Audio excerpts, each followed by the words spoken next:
Hello, my name is Marcus and today I'm going to show you how to build a stone waterfall, indoor waterfall, how I do it, and I hope you get a feeling that you can do that too. And I hope you learn a lot so that it gets easier for you, and maybe you want to start a business with that, and I would be glad then if you contact me so that we can work together. I have a franchise system, so that you can start pretty elegant and with much less frustration than if you would do all by yourself and on your own. So this is an example project here, Stone Waterwall I delivered like 5 years ago, and here you can see the technical drawing, the production drawing of the stone plate and the stainless steel parts. By the way, in the waterfall business, stainless steel parts and production and construction is, I would say, like 50-60% of the whole job, and it's a main thing to deal with the stainless steel parts, because that's how the most important parts are made of. And one of the most important parts is the overflow channel at the top, where we distribute the water on the stone plate. And here I want to show you one thing that is pretty fascinating, because many people do it wrong. We did it wrong by ourselves at the beginning. It's the way how you infuse the water into the overflow channel. And what is important is that number one, you use like a 25 mm diameter pipe here, not a smaller one, because if you have a smaller one, the water gets too fast. You can use bigger ones, but don't do it smaller than 25 mm diameter. And what we always want, we want a little bit larger amount at the side. And what we did wrong at the beginning was that we had the pipe sitting here at the side, because we thought when we do so we will have more water. Wrong.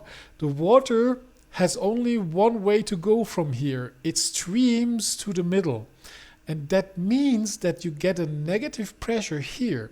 So if you put the infusion right at the border, you will have less water at the side, and then you get this ugly, frustrating effect that your water wall gets dry at the sides. So what you need to do is you need to put the infusion 10 centimeters away from the border.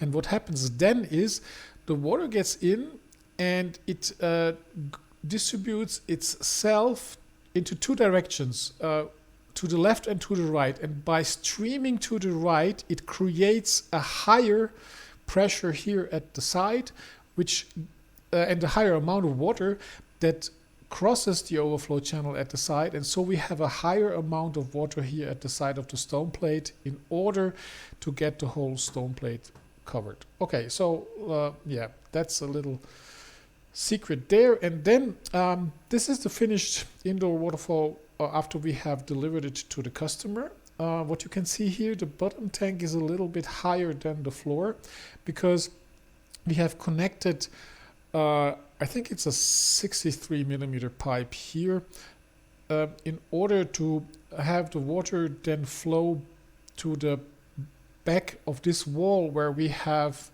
positioned the technical tank, where then the pump is and the water treatment, etc., in order to keep the whole thing skinny at the front and maintenance friendly at the back in the technical room. So that's how we redirect the water then to the back of in the back room.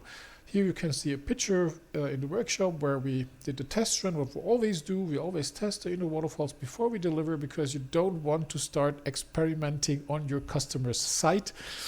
Here is the 3D planning drawing. This is what we do before we start the production, in order to check with our customer, does he like it, are the measurements fine, and after our customer approves the 3D sketch, Then we do the production drawing, which I have showed you here, and this production drawing then includes the stainless steel parts, also the stone plate, and all the details that we need to have the water wall running nicely. Okay, then let me show you the next pictures of the production. We've been here, and yeah, this is the stone plate, 2 centimeter thick and far above 100 kg. That's a little bit the downside of producing stone water walls. Stone is pretty heavy, and luckily my partner, he has a kind of a rope crane, I don't know how you call it, so we don't have to lift it all the time by ourselves, but still you have to transport it and get to the site. So hopefully the elevator has enough space, or you have enough people to carry this heavy thing. Here you can see the detail of the bottom tank, how we have welded a stainless steel big pipe to the bottom of it and then connected it with a knee, and then continued with PVC or plastic parts. Also very important, only use stainless steel, PVC or plastic. Do not use anything else that could corrode, because yeah, otherwise you get corrosion, which can be also very frustrating. And then here you can see the hoses and the valves we use. But you can also see highly recommended 2 hose clamps. I would always use 2 hose clamps if the hose clamps are outside the wet areas, because yeah, if you use 1 hose clamp, anyway, 2 hose clamps are more secure, more safe than only 1. Very professional, super genius scissor you want to use to cut the hoses. And here you can see a detail. It's a cover of the bottom tank, where then the customer can put decoration stones and the illumination. In this case we have used LED set, which then we mounted on this cover, and then we had illumination from below, which by the way is a very nice effect. If you have the light coming from below, then you will get reflections on the ceiling. So this is also highly recommended. Here you can see the water running across the stone plate, and then we did the test and let it run one night, and at the next day then we check, is everything proof, do we have water where we don't want to have it. And yeah, you know, after you have done such a test, you can relax, because you know that it's working, it's safe, it's proof. And then we delivered it to the customer, and the customer then did the decoration and the covers by himself, which I like very much, because my core expertise, my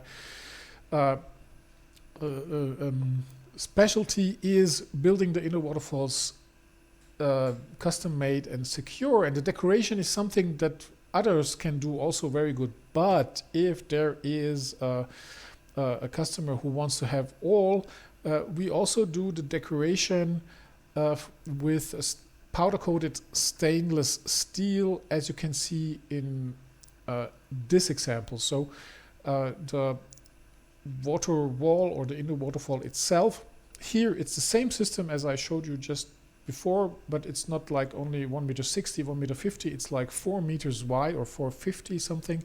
We have 3 stone plates next to each other, and then we have created these stainless steel covers, which are all removable. That's also very important, that you are able to remove the decoration, because number one, for maintenance and cleaning, and number two, you know, sometimes things need to be repaired or exchanged, and then you don't want to remove to disassemble all, the whole water wall. So plan it so that you can access all the parts without too big effort. And let me just show you the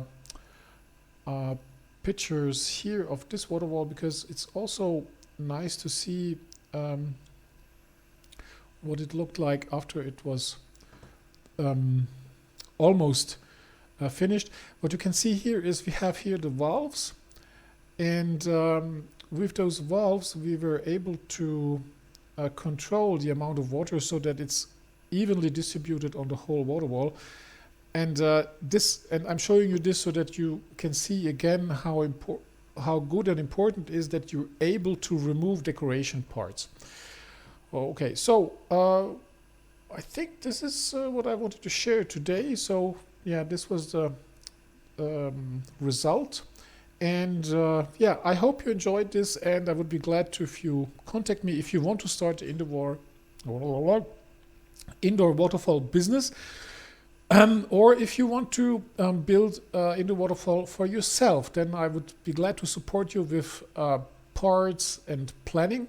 I just received half an hour ago another 10 overflow channel bended metal sheet parts. So yeah, we're ready. So if you're ready, we're ready too. Thank you, and please subscribe to my channel, and please share this video if you liked it, because this helps me, and you know, if you help others, you get help yourself even more. So yeah, thank you, bye bye.